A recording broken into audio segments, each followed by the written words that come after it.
Berlatar kereta api yang sedang berjalan melewati jalur rel dengan pemandangan yang indah di Turki 400 km dari Istanbul.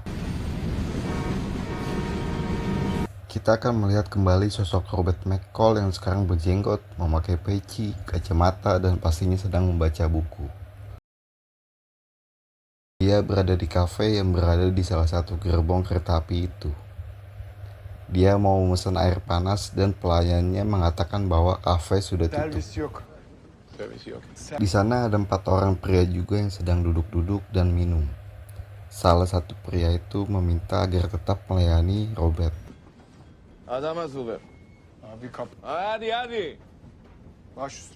Seperti biasa, jagoan kita ini selalu membawa teh sendiri yang dibungkus dengan tisu yang ia bawa. Pria itu menanyakan Robert tujuan dia datang ke sini. Robert lalu bercerita yang sepertinya itu adalah cerita dari kejahatan yang diperbuat pria itu. Robert memberikan kesempatan untuk pria itu berubah. Tapi pria itu berjalan ke belakang, lalu meminta teman-temannya untuk menyerang Robert. Robert dengan hipotesisnya kemudian memperhitungkan segala hal yang akan terjadi. Ya, Robert beraksi dengan melumpuhkan ketiganya.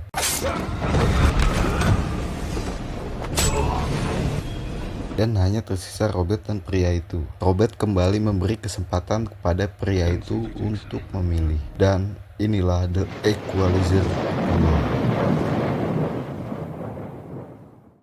Berada di sebuah kota bernama Boston, seorang wanita berlari ke dalam sebuah gedung sambil memanggil kata sayang, yang ternyata adalah seorang anak kecil perempuan yang merupakan anaknya. Wanita itu terlihat sangat khawatir tentang anaknya. Dan pria tua itu mengatakan ada seseorang pria mengantarkan anaknya di sini. Anak itulah yang selamatkan Robert dari pria itu yang kita lihat di dalam gerbong kereta api. Terlihat Robert sedang mengendarai sebuah mobil, kemudian berhenti di sebuah tempat yang ternyata dia bekerja sebagai supir taksi online. Dia dapat orderan seorang kakek tua yang bernama Samuel dan mengantarkannya ke tempat tujuannya. Robert dapat beberapa penumpang yang macam-macam, dari orang terlihat memiliki masalah pinjol hingga ada yang bahagia. Di apartemen Robert, ia bertemu sapa dengan tetangganya, seorang ibu-ibu lah ya kita sebutnya, yang sedang merawat tanamannya. Robert masih terbayang-bayang akan masa lalu tentang istrinya yang dari The Equalizer pertama kita lihat. Di Brulus, Belgium, ada sebuah keluarga yang didatangi oleh orang tidak dikenal, yang datang dengan tega langsung menembak kepala wanita itu dan menembak si pria juga di mulutnya hingga tembus ke belakang.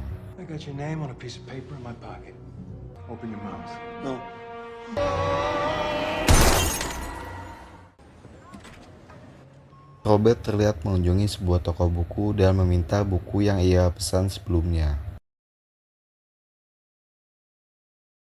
Robert kembali nge-grab dan mendapat penumpang wanita yang diantar oleh seorang pria. Wanita itu terlihat seperti sedang menangis dan berantakan seperti dianiaya. Robert yang melihat itu pun kemudian mendatangi tempat pria yang tadi mengantar wanita itu untuk memberinya pelajaran. Robert menggunakan stopwatch serta hipotesisnya kemudian beraksi.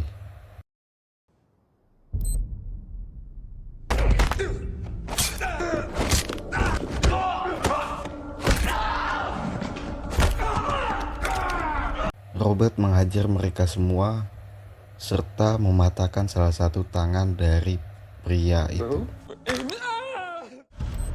Saat kembali ke apartemennya, Robert melihat lampu apartemennya yang menyala. Robert berhati-hati untuk masuk dan ternyata ada Susan yang merupakan teman lamanya Robert yang merupakan intelijen juga seperti Robert di masa lalunya. How'd that thing in Turkey turn out? Happy ending. How's Brian? He's good. Oh, he's got a new book out. Yeah? He is your bag, definitely. Kemudian Robert mengantar Susan untuk pergi. And I'm the only friend you got.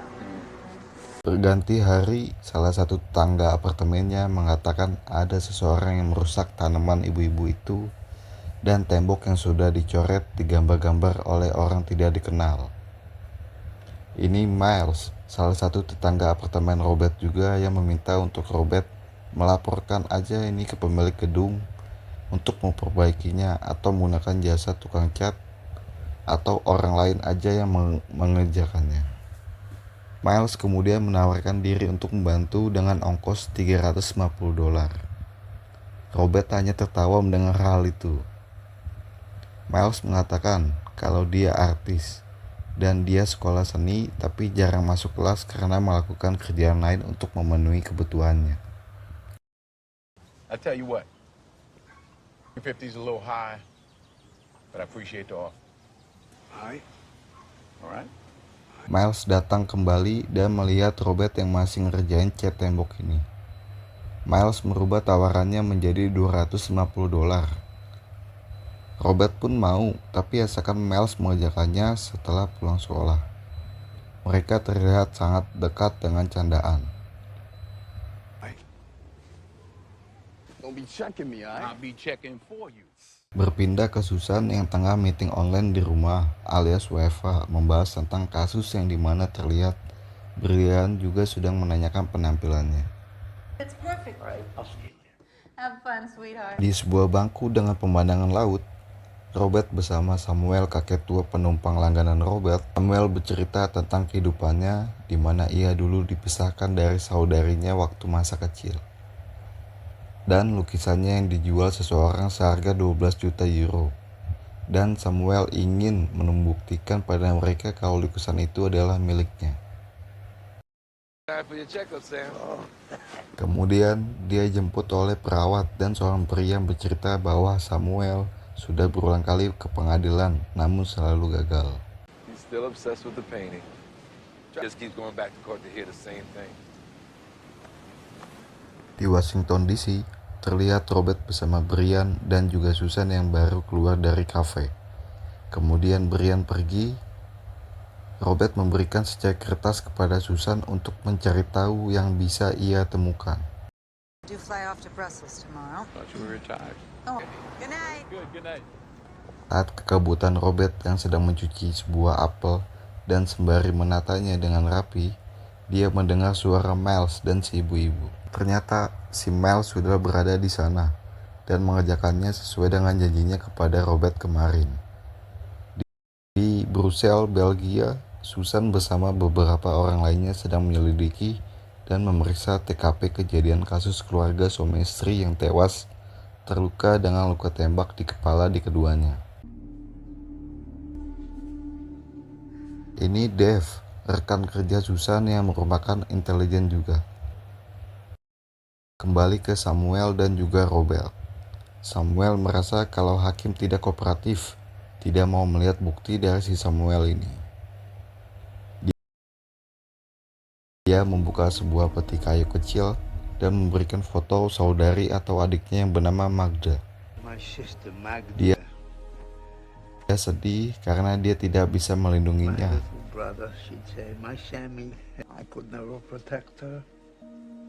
Di sebuah hotel, Susan yang sedang menelpon seseorang dihampiri oleh Dave. Dia berkata bahwa tidak ada yang masalah dengan berkas atau data dari No korban. girlfriends, no boyfriends, no lovers. Emails, no marital discord. Records are fine.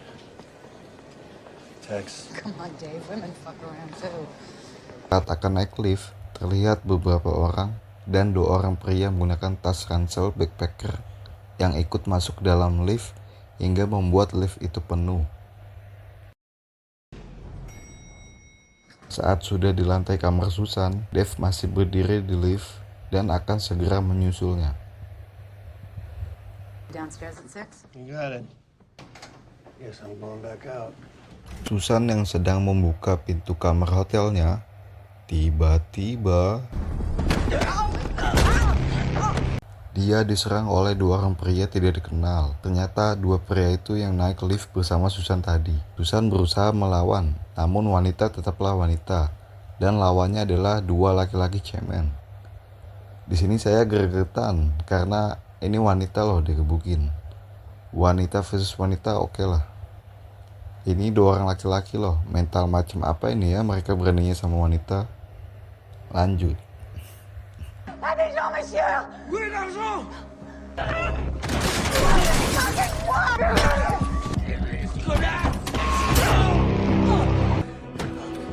Kembali ke Robert yang sedang memantau kerjaannya Miles yang sedang cat tembok mendapat telepon dari Brian. Grandmother was wise. Hey, Brian. Ekspresi Robert berubah mendapat kabar dari Brian tentang Susan. Got it. Mr. McCall, you good?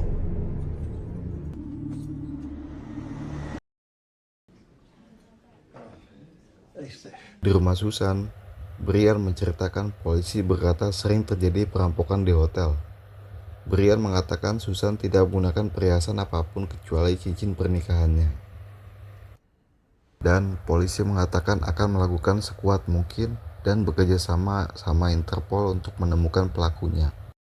Robert sangat terpukul dengan kematian Susan ini yang secara tiba-tiba tanpa diketahui pelaku dan sebabnya. Robert mengambil buku Susan dan juga kartu handphonenya untuk disimpan dan mencoba menyelidikinya. Adegan beralih ke 2 orang pria yang menyetel musik secara keras sambil minum dan berdering suara panggilan telepon di HP salah satunya. Saat diangkat,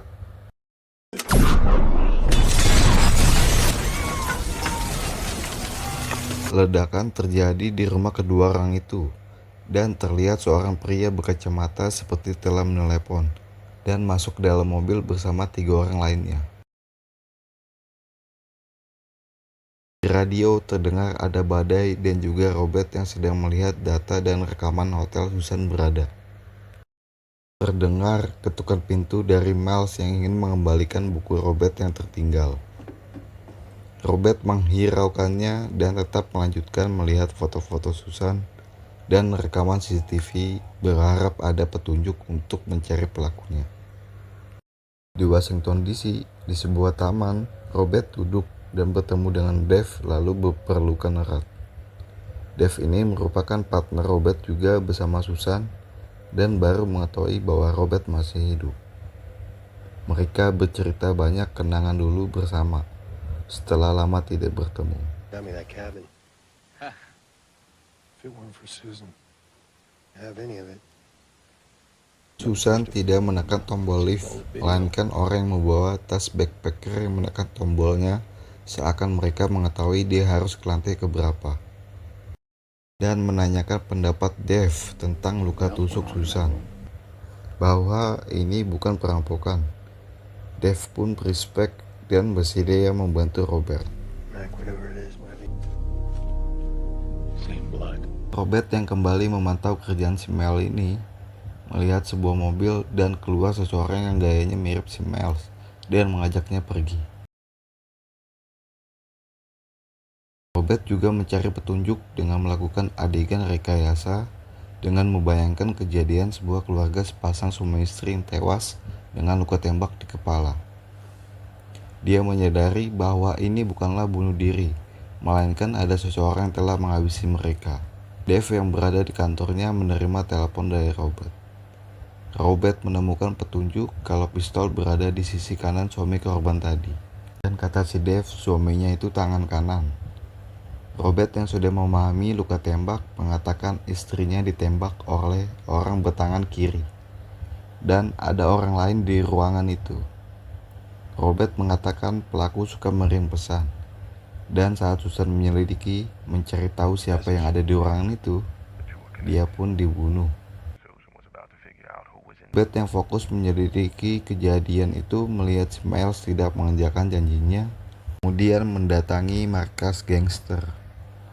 Robert dengan hipotesis prediksinya melumpuhkan satu orang yang berjaga dan masuk ke dalam lift. Setelah keluar lift, Robert melumpuhkan 2 orang juga yang berjaga dan mengambil senjatanya. Dan benar, di sana ada Miles yang diminta untuk menghabisi seseorang oleh para gangster itu.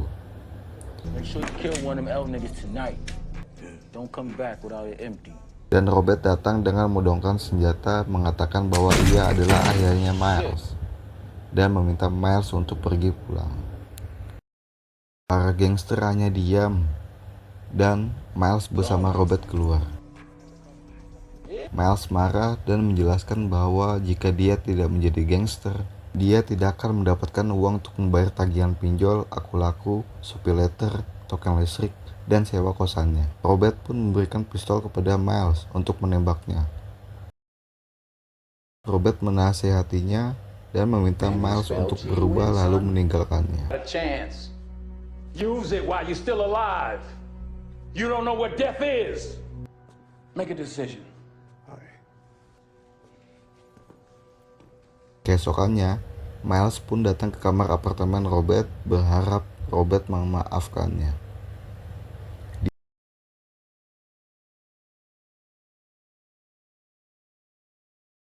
Dia menawarkan untuk mengecat ulang tembok apartemen Robert dan meminta ongkos $115. Tapi Robert memberikan buku untuk ia baca sebagai ongkosnya. You read that, we got a deal. Berganti adegan di mana Robert sedang membawa penumpang seorang pria yang akan mengantarkannya ke tujuannya yaitu bandara. Di perjalanan, Robert merasakan pria itu mencurigakan. Dan ya, pria itu mengeluarkan sebuah pisau dan akan menyerang Robert. Robert pun membanting setir dan mematahkan tangan kanan pria itu. Pria itu lalu mengambil pistol dengan tangan kirinya dan Robert berhasil menahan dan menembakkan pistolnya ke kepala pria itu hingga tewas. Robert kemudian membakar mobilnya beserta tubuh pria itu. Berganti tempat ke rumah si Dave. Dave yang sedang bersama anak-anaknya itu terdengar ada suara ketuk pintu yang dimana istrinya memberitahu Dave bahwa teman militernya datang. Carol, who is it? And your old army buddy was at the back door for almost 5 minutes. I got the days mixed up. This is Robert McCall. This is my wife. Robert memberitahu Dave bahwa ada seseorang yang berusaha membunuhnya. Semua orang yang menyelidiki kasus penembakan di Brussels tak ada yang aman. You said, you're cleaning up. You, your family. Dia memberikan handphone dari pria membunuhnya bahwa yang selama ini dia cari pelakunya akan menelpon nomor tersebut. Robert kemudian menelpon nomor itu dan berderinglah suara panggilan masuk dari HP si Dave. Dave beralasan setelah 3 bulan Robert menghilang, pemerintah menutup mereka dan dia bekerja swasta setelah itu, yaitu membunuh seseorang dengan nama di sehari kertas atas perintah. Country killing names on a piece of paper. Only now followed orders. Dan benar, Dave lah yang telah menghabisi Susan setelah petunjuk dan kecurigaan Robert selama ini. Dave tidak sendiri, ada 3 orang lainnya yaitu Ari, Resik, dan Kovac. Mereka berdua lalu keluar rumah dan bertemu ketiganya. Robert mengatakan mereka telah membuat kesalahan karena telah menghabisi temannya dan akan menghabisi mereka masing-masing, dan hanya menyesal karena hanya 1 kali aja. Said it right. Pengennya mungkin berkali-kali ya. Secara Susan adalah teman dekat Robert. And the only disappointment in it for me is that I only get to... Most of the time it goes unpunished. Beralih ke Brian, suami dari Susan temannya Robert. Rumahnya didatangi oleh Ari dan Resnick yang bermaksud untuk menghabisinya. Brian yang menyadari ada seseorang yang berusaha masuk rumahnya, berjalan untuk melihat. Tiba-tiba, ya, Ari dan Resnick tidak menemukan Brian di rumahnya. Robert telah membawa Brian pergi terlebih dahulu sebelum mereka masuk. Beralih ke Miles yang berada di rumah Robert yang meminta makanan karena dia kelaparan.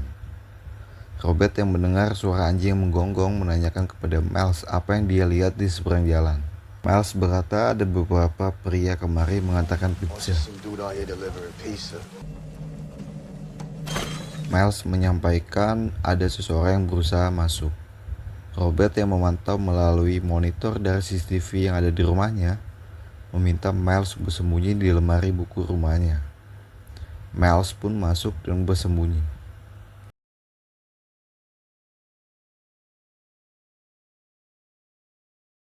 Robert meminta Miles untuk diam, tidak berisik, dan meminta mematikan ponselnya karena bakal terlihat di kaca. Dave dan Kovac mencari keberadaan Robert hingga Dave menyadari bahwa kaca di lemari buku itu adalah tempat persembunyian. Dia lalu mendapat telepon dari Robert yang memberitahunya bahwa dia tahu Dave sekarang berada di rumahnya dan memintanya untuk datang kepadanya agar si Miles bisa keluar dan selamat. Berjalan keluar bersama Kovac, disusul Miles yang juga keluar dari persembunyiannya. Saat Miles mengecek pintu keluar, Dave ternyata hanya pura-pura pergi dan menjebak Miles untuk keluar dan membawa bersamanya sebagai sandera. Mereka berempat pergi ke tempat maksud Robert, yaitu rumah lamanya yang berada di dekat laut. Kota itu sedang dievakuasi oleh pihak polisi karena sedang terjadi badai. Robert menunjukkan tanda pengenal polisi dan ia ingin memeriksa apakah gasnya masih menyala, dan dia pun diizinkan lewat. Saat semua orang di kota itu keluar untuk dievakuasi, hanya Robert yang malah masuk ke kota. Kemudian Dave bersama yang lainnya masuk ke kota. Saat diberhentikan oleh polisi penjaga, Dave langsung menembak polisi tersebut dan masuk ke kota. Mereka berhenti di pinggir jalan dan mulai berpencar menelusuri rumah-rumah untuk mencari keberadaan Robert. Dave naik ke sebuah tower untuk membidik dari ketinggian. Kovac masuk ke sebuah rumah yang dimana ia dikagetkan dengan suara mesin jahit yang menyala dan ia melihat bayangan. Kemudian Robert dengan senjata panahnya menembak kepala Kovac dan dia pun tewas. Resnick yang mendengar suara tembakan kemudian menghampiri dan melihat Kovac sudah tewas dan melaporkannya kepada Dave. Dave meminta Ari dan Resnick untuk terus maju menuju pinggir laut. Ari yang sedang berjalan melihat foto-foto korban penembakan di Brussels yang tersebar di dinding-dinding rumah. Tiba-tiba, Robert datang dan langsung melari.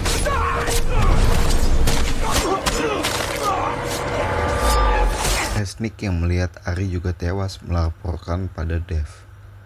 Robert berusaha menghalangi penglihatan Dave dengan menembak tiang listrik hingga terbakar dan menimbulkan asap. Dave pun bergeser posisi untuk mencari keberadaan Robert. Robert membuat jebakan di salah satu rumah dan memancing Resnick untuk masuk. Robert keluar terlebih dahulu dengan menembak ke tower di mana Dave berada.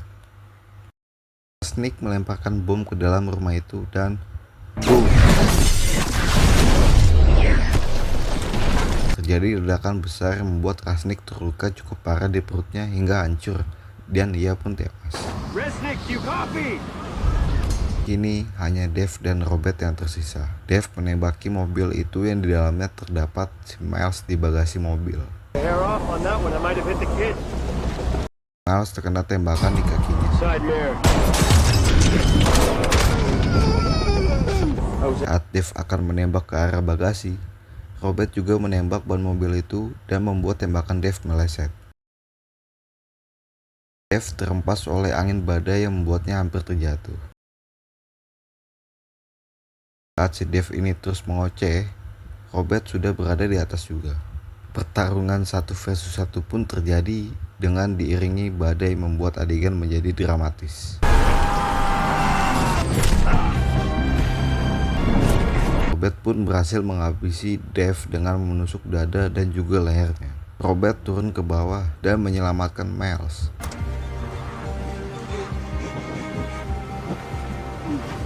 Di akhir cerita, Miles yang sedang berada di bus sekolah sedang menunjukkan gambarnya. Dan tembok apartemen yang sudah digambar pemandangan kebun serta kakek tua Samuel yang dipertemukan kembali dengan adiknya yaitu Magda. Hi, Sammy.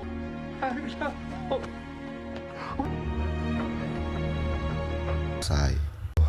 Film ini masih keren aja ya, lanjutkan dari The Equalizer pertama. Tapi sayang banget kalau si Susan teman dekatnya Robert ini harus mati ya. Jadi makin ngebuat jagoan kita ini makin hampas setelah ditinggal istrinya. Ya wes guys, terima kasih. Sampai jumpa di alur cerita film selanjutnya. Bye.